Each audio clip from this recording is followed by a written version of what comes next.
Então, a gente já sabe o que é VPL, já viu um exemplo de VPL, agora vamos ver outro exemplo de VPL, tá? Agora com valor residual. O que é o valor residual? Todo projeto no final da sua vida, em geral, ele vai ter algum valor residual de venda. Por exemplo, tu compra um táxi, tu vai usar o táxi durante um período e no final do período tu vai vender teu táxi, ou seja, tu não vai só obter receitas do táxi ao longo da vida dele, mas no final tu vai ter uma receita pela venda do teu veículo. Vamos voltar aqui para o quadro então. Um investimento tem as seguintes características, tá? Custo inicial de 25 mil, como eu já falei, poderia estar escrito investimento inicial. Tá? Poderia ser investimento inicial de 25 mil, uma vida útil de 5 anos, um valor residual de 5 mil, ou seja, no final do período esse ativo pode ser vendido por 5 mil, receitas anuais de 6.500, aqui como a gente não tem custos anuais, a gente está falando de uma receita líquida aqui, então que seria uma entrada de caixa direta para a gente, e uma TMA de 12% ao ano. Então, de novo, é a mesma pergunta que a gente fez anteriormente. Veja se esse investimento é interessante para a empresa, a gente vai ver se isso é interessante ou não através do VPL. Como eu já falei, a primeira coisa que a gente vai fazer é calcular o diagrama desse projeto. Qual é o diagrama desse projeto? O diagrama de fluxo de caixa. Então, no período 0 aqui, tu tem um investimento de 25 mil no período 0, tá? No período 1, tu tem uma entrada de caixa de 6.500, período 2, uma entrada de caixa de 6.500, 3 de 6.500, e no período 4, uma entrada de caixa de 6.500, que é a receita líquida. Agora, no período 5, tu tem um valor maior aqui. Por que tu tem esse valor maior? Porque além de tu ter a tua entrada de caixa de 6.500, tu ainda tem um valor residual de 5 mil na venda. 6.500 mais 5 mil vai dar esse 11.500 que a gente tem aqui, tá? Então, com isso, eu construí meu fluxo de caixa. Como é que eu poderia calcular meu VPL? Poderia pegar valor por valor e trazer para o período 0. Então, vocês veem que a coisa está começando a ficar mais complicada de usar esse método, né? A gente está em 5 períodos e já está começando a ficar um pouco comprido.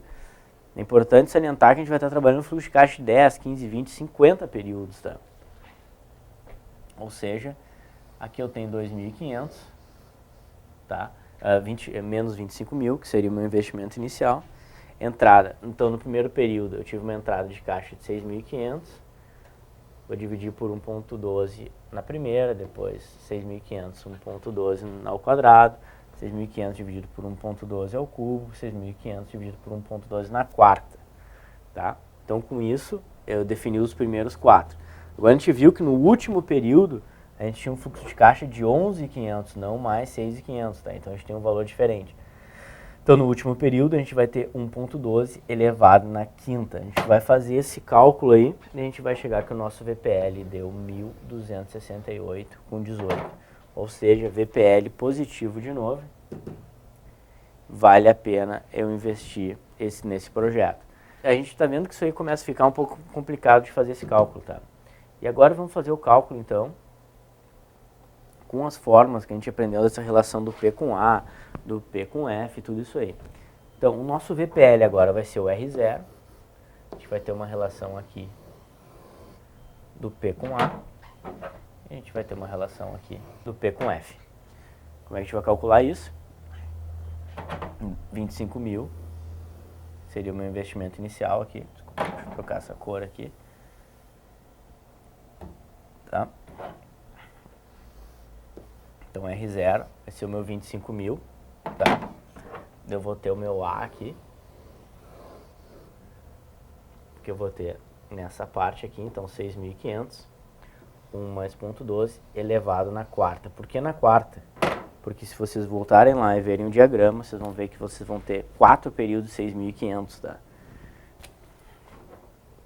Vezes 0.12, 1 mais 1.12 elevado na quarta.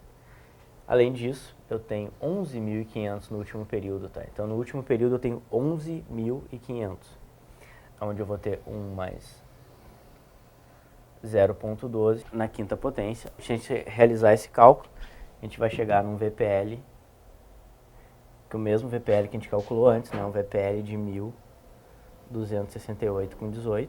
Também a gente vai aceitar o projeto, né? Então, a gente vê que essa forma é uma forma um pouco mais compactada de se fazer os cálculos. Outra forma que teria também é eu considerar esses 6.500 durante os 5 períodos, tá? E considerar os 5.000 somente no 5º período. Então, uma coisa que seria equivalente aqui no meu cálculo, vou fazer um cálculo rápido aqui para vocês, seria o seguinte, ó, 6.500, tá? Usar essa fórmula toda aqui, então 6.500 vezes tudo isso, né? 1,12 elevado na quinta, então vou levar na quinta, tá? Menos 1